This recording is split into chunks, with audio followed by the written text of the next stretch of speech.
My name is Kelly, and I'm 23 years old. I just finished my second year at art college, and let me tell you, it's been quite an experience. But before I get into all of that, you need to know where I come from. I grew up in a house where I never felt like I belonged. My parents, Larry and Maria, always made it clear that my older sister, Julie, was their favorite. She's 5 years older than me and has always been a problem for me since the day I was born. Julie seemed to hate me from the start. She would tease me, break my toys, and make my life miserable. And my parents? They would just laugh it off, saying, "Oh, that's just how sisters are." But it wasn't normal. I remember when I was 15, I had a huge crush on a boy at school named Scott. I thought he was the cutest guy ever. I spent hours drawing pictures of him in secret, hiding them under my mattress, thinking no one would find them. But Julie found them, and you know what she did? She put them up on the school bulletin board for everyone to see. I still remember walking into school that day, people laughing, pointing, whispering. It felt like my whole world was falling apart. And Scott, he came up to me, all awkward and nervous, and said, "Kelly, I saw the drawings. Look, you're nice and all, but I don't like you that way." I ran home crying that day. When I got home, my parents were in the kitchen. I burst through the door, tears running down my face. "Mom, Dad, Julie embarrassed me at school. She found my private drawings." But before I could finish, Julie walked in with a smug look on her face.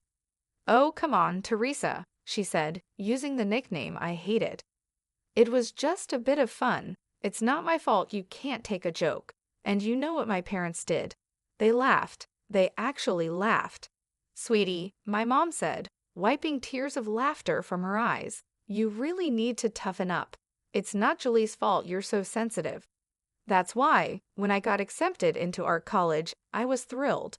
It was my way out of that house, away from the constant teasing and putting down. My grandmother was the only one who ever truly cared about me. She was the one who believed in my art and told me I had talent. When I got accepted, she insisted on paying for my tuition. "Kelly," she said with a smile in her eyes, "you have a gift. Don't let anyone tell you otherwise. I'll make sure you get the education you deserve." For 4 years, she paid for everything: my tuition, my art supplies, even some extra money for living expenses. But then, just before my final year, she got sick. I remember sitting by her bedside, holding her weak hand. She looked at me with those kind eyes and said, "Kelly, my dear, I'm so proud of you. You're going to do great things." Then she turned to my parents, who were standing at the foot of the bed, and said, "Larry, Maria, I need you to promise me something. Promise me you'll pay for Kelly's final year. She needs to finish her education." My parents nodded seriously. "Of course, Mom," my dad said. "We promise." Grandma passed away a week later. At the reading of her will, we found out she had left her house to my parents and her jewelry to Julie and me. Julie, of course, quickly grabbed the diamond tiara. "I'll take this," she said. "Kelly can have the ring. She doesn't care about jewelry anyway. Right, Teresa?" I didn't argue. She was right, I didn't care much for jewelry.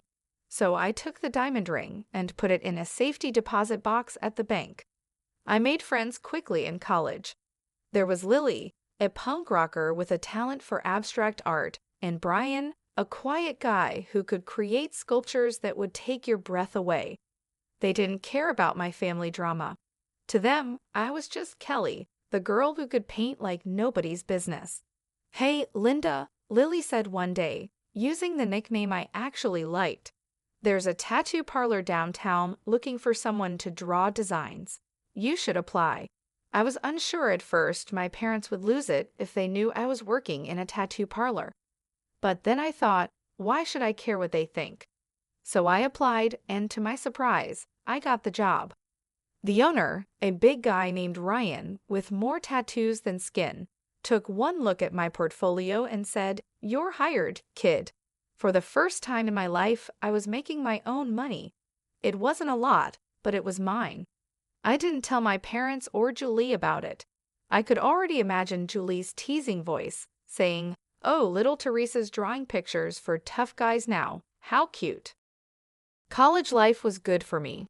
I threw myself into my studies, determined to make my grandmother proud. My professors praised my work, and I even won a few small competitions. But more importantly, I was happy. The years flew by, and before I knew it, I was finishing up my second year.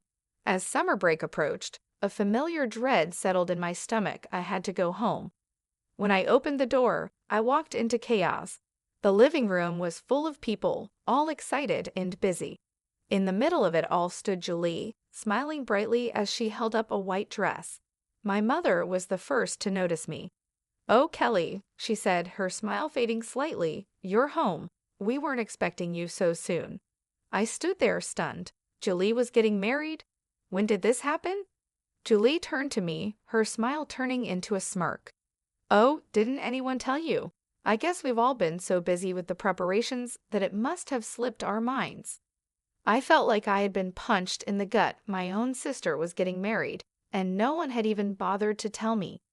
"Who's the lucky guy?" I managed to ask, trying to keep my voice steady. "This is Paul," Julie said, pulling forward a tall, handsome man I hadn't noticed before. "Isn't he dreamy?" Paul gave me a polite smile and extended his hand. "Nice to meet you, Kelly. I've heard so much about you." I shook his hand, wondering what exactly he had heard. Knowing Julie, probably nothing good. The next morning, I woke up to the sound of excited chatter downstairs. Julie was holding court at the breakfast table, surrounded by our parents and a couple of her bridesmaids. As I listened to their conversation, I learned that Julie had broken up with her previous boyfriend at our parents' insistence. Apparently, he had been involved with some dangerous people. "Thank God you listened to us, sweetie," Mom said, patting Julie's hand. "Paul is such a better match for you, and his family is so well off." I couldn't help but roll my eyes. Of course, that's what they cared about. Julie, with her usual smirk, turned to me and said, "Speaking of Paul, he's taking me out to dinner tonight." "Not that you'd know anything about that, right, Teresa? Still haven't found a boyfriend." They all laughed, and I gripped my coffee mug tighter, trying not to cry. Some things never change. As the days went by, I tried to stay out of everyone's way. I spent most of my time in my room, sketching and counting down the days until I could leave. But one evening, I couldn't avoid the family dinner. We were all sitting around the table when Julie dropped her big news. "I've decided to wear Grandma's tiara for the wedding," she announced. "It'll look perfect with my dress." "Oh, that's a wonderful idea," Mom exclaimed. But Julie wasn't finished. "You know it would make it even better if I had a matching piece to go with it, like, oh, I don't know, a ring." I froze, my fork halfway to my mouth. I knew exactly where this was headed. Mom's eyes lit up. "Oh, that's right. Kelly, didn't Grandma leave you a ring?" I nodded slowly, feeling sick to my stomach. "Well, there you go," Julie said, clapping her hands together. "Teresa, you'll let me borrow the ring for the wedding, won't you?" I put down my fork. "Borrow? For how long?" Julie laughed, a sound that sent chills down my spine. "Oh, silly Teresa, I mean you'll give it to me for good." "But Grandma left that to me," I protested weakly. "Come on, Kelly," Dad said sternly. "Don't be selfish. It's your sister's wedding day." I looked around the table, hoping to find anyone on my side. But all I saw were expectant faces, waiting for me to give in, like always. "Kelly," Dad said, his voice cold, "either you give the ring to your sister, or we won't pay for your final year of college." The room fell silent. I couldn't believe what I was hearing. "But you promised Grandma," I whispered, tears welling up in my eyes. Julie let out a harsh laugh. "Oh, please. No one cares about promises made to some old woman." I stood up so fast my chair tipped over. "How dare you talk about Grandma like that?" I shouted. "That's enough," Dad roared. "Kelly, you have a choice to make the ring or your education. Decide." I looked at their faces, Dad's anger, Mom's disappointment, Julie's smug satisfaction. In that moment, I knew I had lost again. With shaking hands, I took off the necklace where I kept the key to my safety deposit box. I handed the key to Julie. The morning after the ring incident, I found Julie in the kitchen. "When exactly is your wedding?" I asked, trying to keep my voice steady. Julie looked up from her coffee with a smug smile. "It's on the 30th. Why, planning to ruin it?" I ignored her jab. 3 weeks I had 2 weeks to get away from this toxic environment. "No," I replied calmly. "I'm going to visit a friend from college. I'll be back in time for the wedding." That afternoon, I packed my bags and left, heading to my friend Lily's place in the next city. For the first time in days, I felt like I could breathe. Lily and I spent the week exploring art galleries, visiting local cafes, and just enjoying each other's company. It was exactly what I needed. But my peace was shattered a week later. I was scrolling through my social media feed when I saw photos of Julie's wedding. My sister looked radiant in white, with the diamond tiara sparkling on her head and my ring on her finger. The caption read, "Just married. Off to the Maldives with my hunky husband." I felt like I had been punched in the gut. With shaking hands, I dialed my mom's number. "Why didn't you invite me to the wedding?" "Julie gave me the wrong date," I said, my voice trembling. There was a long pause, then Dad's voice came on the line. "Kelly, your sister didn't want you there. She said you'd ruin her perfect day.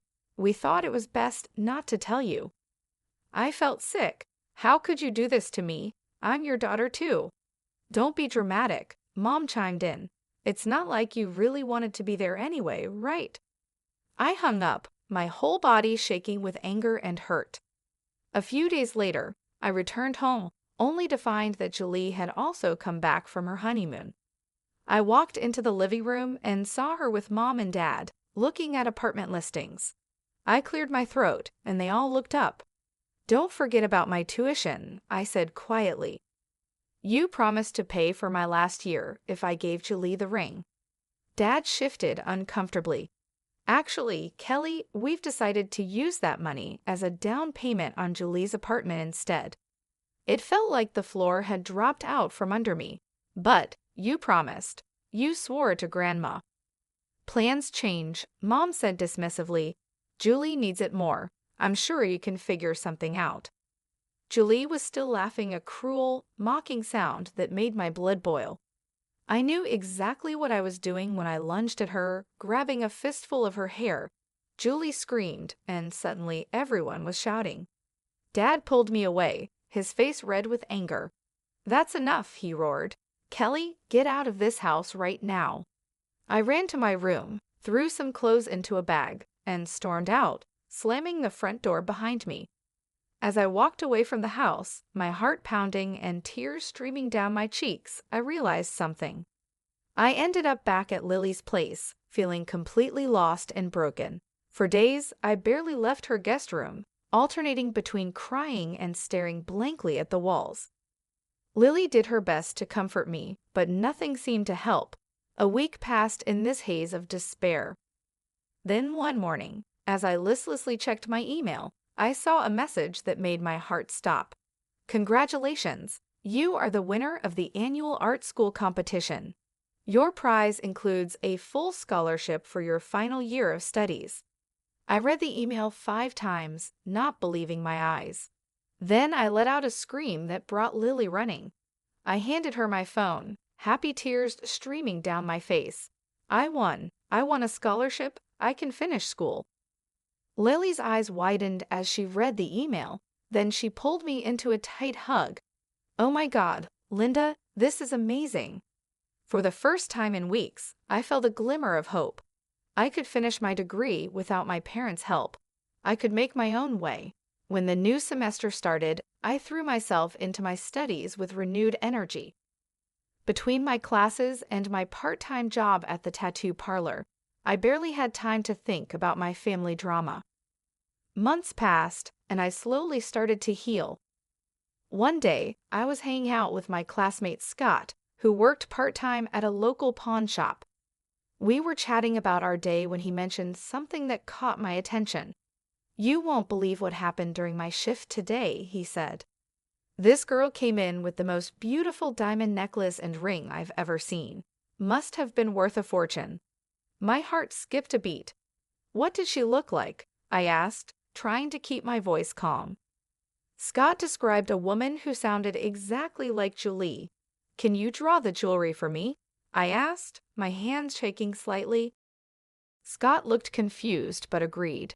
As I watched him sketch, my suspicions were confirmed. The necklace was the one Julie had always bragged about, and the ring, it was my grandmother's ring. I asked, my mouth dry. Is there any way you could get me the security footage from the pawn shop? Scott must have seen the desperation in my eyes because he finally nodded. Okay, I'll see what I can do. A few days later, Scott handed me a USB drive.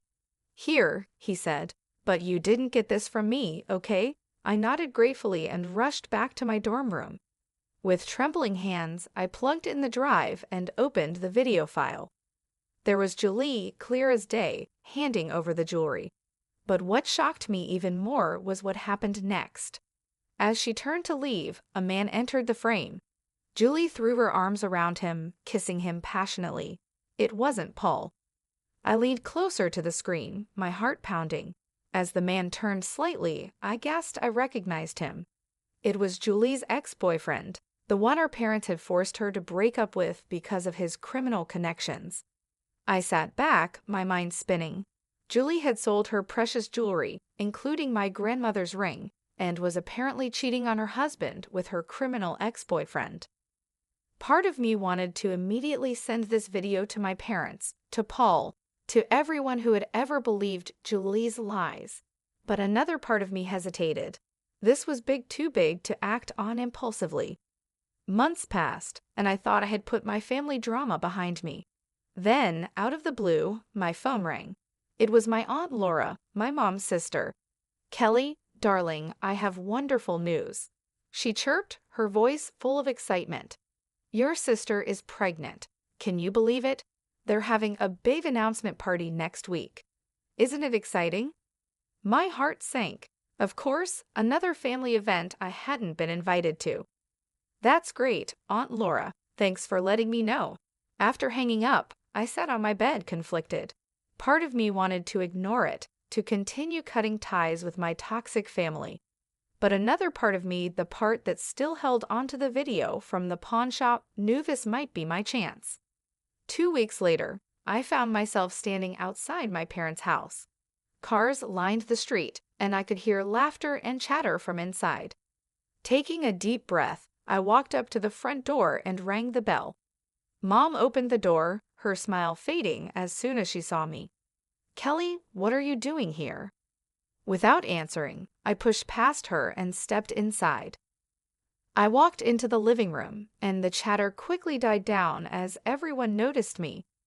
Julie, standing in the center of the room with Paul, looked like she'd seen a ghost.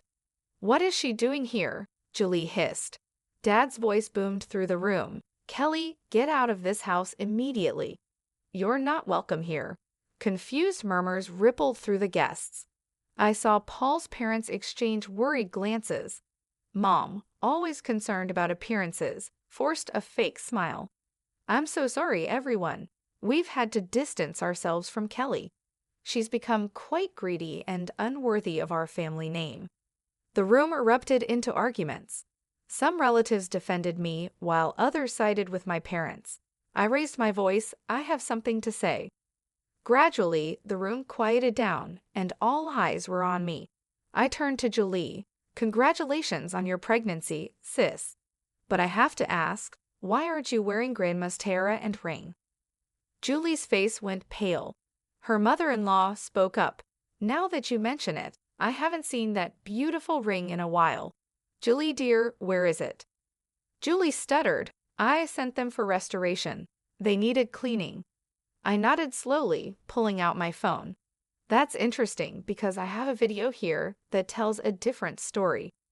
The color drained from Julie's face as I connected my phone to the TV. The security footage from the pawn shop began to play. There was Julie, clear as day, pawning the jewelry. Then, the moment that made everyone in the room, gasped Julie, throwing herself into the arms of a man who was definitely not Paul, kissing him passionately. The moment the video ended, chaos erupted in the living room. Paul's face twisted with rage and pain as he turned to Julie. "Julie, what is this? Who is that man?" he shouted, his voice cracking. Julie burst into tears, mascara streaming down her face. "I can explain." Paul's mother stepped forward, her voice cold. "I think we all deserve an explanation, Julie." Paul's father, a stern-looking man, spoke up. "I think we need a paternity test immediately." As accusations flew and tempers flared, I quietly slipped out of the house. I had done what I came to do. The truth was out. For the first time in years, I felt a weight lift off my shoulders. Over the next few weeks, the full extent of Julie's deception spread through the family grapevine. I found out that Julie had been secretly meeting her ex-boyfriend, the one with criminal connections, behind Paul's back. She had been using Paul's money on him and even pawned her jewelry to pay off his debts. The paternity test results were the final blow. The baby wasn't Paul's. It was her ex-boyfriend's. Paul, understandably devastated, filed for divorce. He sued Julie for a large sum, citing emotional damages and financial fraud. Her ex-boyfriend, upon hearing about the pregnancy, disappeared without a trace, leaving Julie to deal with everything on her own.